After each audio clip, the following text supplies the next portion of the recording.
Yeah. Ball is life.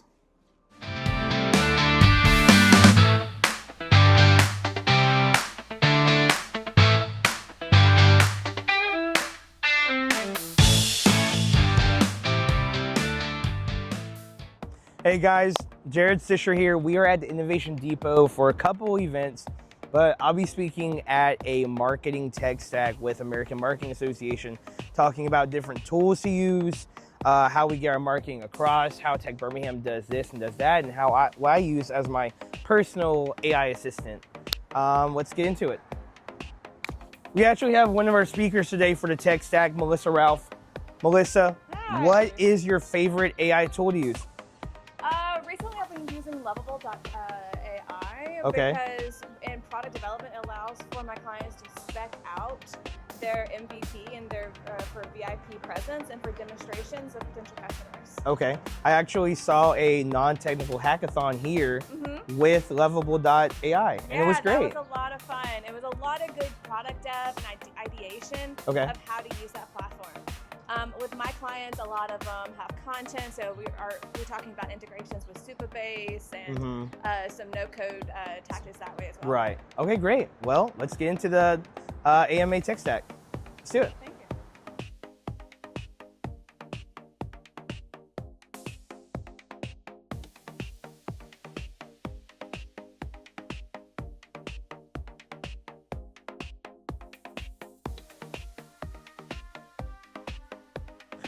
Hey guys, we just got done with the AMA tech stack. I'm here with Jay Janae, one of the speakers, one of my panelists, and I have a very important question for her. Jay, what is your favorite thing that you use ChatGPT for?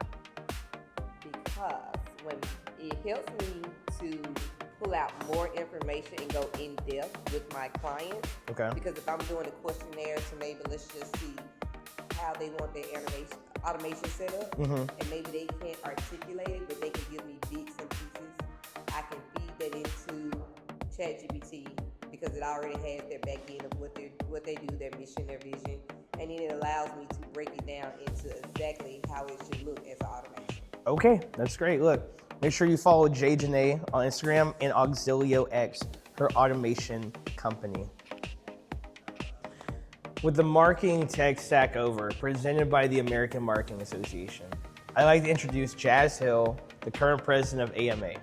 So Jazz, could you tell us a little bit about AMA and regarding what you guys have going on with membership, events, what's your most pivotal, your favorite part about what you do with AMA? I love AMA Birmingham. Well, I love AMA in general because it's a national organization. So obviously we're building a community here in Birmingham, but guess what? I have connections now in Dallas, in Houston, and DC. So all of us marketers can get together, figure out or talk about what's going on in different cities and towns, and take some ideas that we can implement because we always need some fresh, innovative ideas, and meeting new people, just building my network. Getting with other marketers. Your network is your net worth. Bada bing, bada boom. It really is. No, yeah, and just like how we talked on this tech stack, seeing it on a national level is also really important too. Yeah. It is. You guys share some great information. This was great. All right, signing out.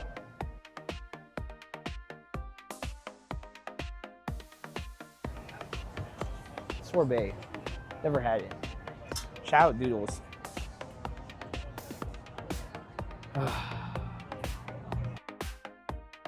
Sorbet, first time, here we go. That is sensational. That is really good. That's really cold. Yeah, it's cold. How you doing? Where are y'all based at? Okay, cool. This is Kiara. Hello. Hello.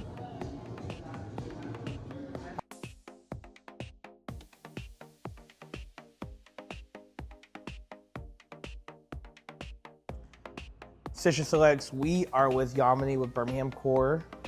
We are inside the depot after the tech stack.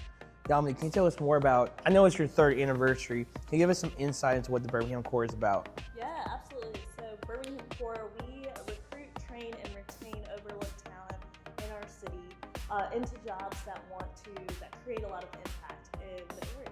Okay, great. Look, retain, retention, impact, some pretty key words we need to focus on. If you're looking for a job or you're trying to be a part of the workload in the workforce, let us know. I'm with Jeremy Tidmore of Tradewinds Software Corporation. Jeremy, how are you doing today? Doing good. How about yourself? I'm okay. So Jeremy, tell me more about Tradewinds. So Tradewinds is a software development company that specializes in rice and grain storage facilities. So what we do is we provide ERP software. Basically, our customers come in, they tell us what we need, we figure out exactly what modules apply. It could be anything from software that's running lasers and conveyor belts and radars to accounting software and cost tracking software. Okay. Most of our customers work in grain storage, but we also do processing, exports, and seed distribution as well. Okay, cool. So, I mean, with it being like grain and rice storage, like what do most of your clientele look like? I mean, I'm assuming we're talking about farmers, far out, hundreds, maybe thousands of acres of land. So most of our customers are not farmers. Most of our customers are the actual commercial facilities. Okay, gotcha. So if, for example, you may pick a bag of rice up off the shelf at Walmart, those customers that are making those bags of rice, those are our customers. So that's more along the line of our client base. They may also be when the farmers harvest that grain, it's got to be stored before it's sold. So those big silos that you'll see on the highway out in the middle of Timbuktu. Right. Those are our customers. So Okay. It's very much more about the storage and the production and the processing of the grains than it is the growing. Gotcha. Okay, cool. Well, if you are storing grain and rice, hit up Tradewinds Software Corporations. Jeremy, thank you so much. Thank you, sir. Yes, sir. Have a good one. You too.